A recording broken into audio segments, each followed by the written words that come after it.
Welcome to the Slop Temple. We pray this video helps.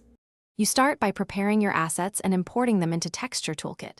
First, verify file formats, PNG, JPG, or XR, and keep maps under 8K to avoid slowdowns.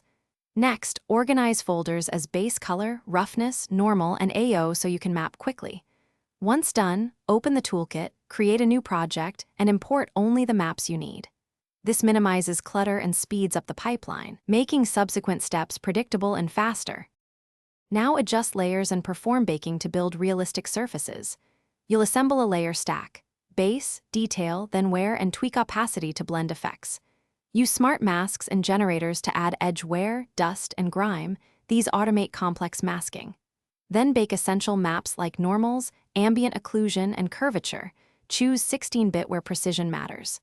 Make sure to preview at 1:1 scale so you catch artifacts early, and iterate until shading reads correctly. Finish by exporting and validating your textures in the target renderer.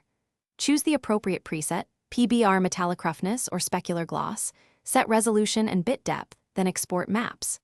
Next, test an engine and verify color spaces, sRGB for albedo, linear for metalness/roughness, and confirm the normal map convention.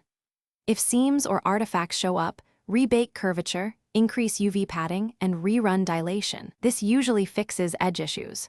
Finally, iterate once more to ensure consistent results across platforms. Thanks for watching. Consider subscribing if we helped you.